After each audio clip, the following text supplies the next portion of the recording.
जय मैया की।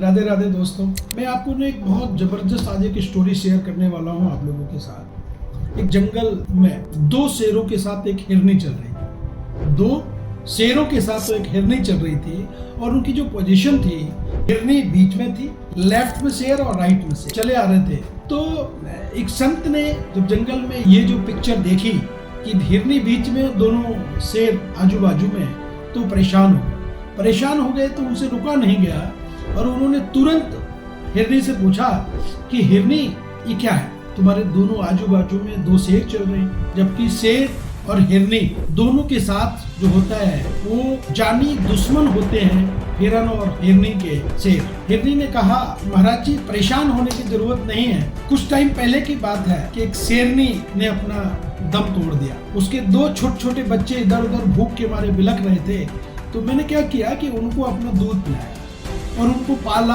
पोसा बड़ा किया। और जब वो बड़े हो गए तो उन्होंने पूरे जंगल में ढोल बजवा दिया कि हिरनी हमारी माँ है और हिरनी की तरफ कोई आंख उठा करके न देखे। तो संत ने कहा, ये तो बहुत अच्छी बात है, बहुत अच्छा आपने किया।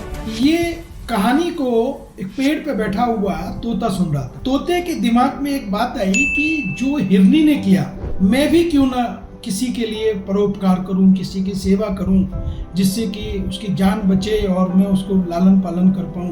और ये सुनकर के तोते ने देखा कि एक सांप पड़ा हुआ है और वो तड़प रहा है। तड़प क्या रहा है? उसके कई सारे कांटे लगे हुए हैं। तो तोते को उसके ऊपर दया आई और दया भाव से वो नीचे उतर के आया और उसने सांप के शरीर में जो कांटे थे दोस्तों, वो कांटे निकाले और धीरे धीरे उसका इंतजार करने लगा कि सांप थोड़ा सा स्वस्थ हो जाए और वो यहाँ से जा पाए। तब तक तोता उसका इंतजार करता रहा।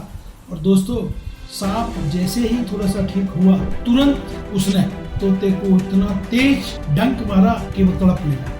ये बात जो संत पहले जिन्होंने हिरनी और शेरों को देखा था, उन्होंने देखा कि तोता तड़प रहा है, वो रहा नहीं गया उनसे। तुरंत वो तोते के पास आए और तोते को हाथ में लेकर के बोला कि तोता, ये तूने क्या किया कि तूने सांप को सपोर्ट की और उस सांप ने तुझे डस लिया। तो उसने कहा कि महाराज, मैं अभी हिरनी ने जो शेर के बच्चों के साथ किया था, मैं उससे प्रेरित हो गया और मेरे भी लोगों के अंदर सेवा करने की, उनके ऊपर परोपकार करने की, उनके ऊपर कृपा करने की मेरी भी अंदर से बुद्धि आई। तड़पते हुए सांप के शरीर से कांटे निकाले कि मैं भी किसी का कुछ मदद करूं, कुछ हेल्प करूं। लेकिन मैंने देखा कि जैसे ही सांप ठीक हुआ और उसने मुझे डस लिया।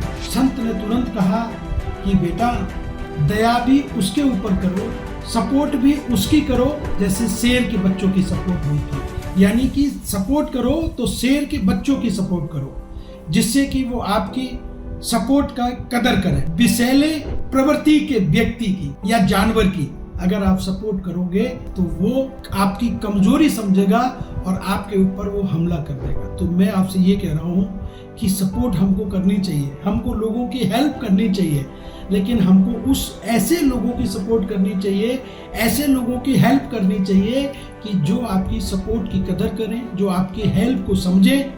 ऐसे प्रवृत्ति के लोगों से नहीं कि जो आपकी हेल्प को आपकी कमजोरी समझे। इस कहानी का सारांश यही है कि हमको जो गंदी प्रवृत्ति के लोग हैं, जो विषैली प्रवृत्ति के लोग हैं, उनकी सपोर्ट नहीं करनी चाहिए, क्योंकि वो आपकी उसको कमजोरी समझ लेते हैं। हमको ऐसे व्यक्ति की सपोर्ट करनी चाहिए जो आपकी सपोर्ट की, जो आपकी हेल्प की कदर करे। जय मैया की। राधे राधे।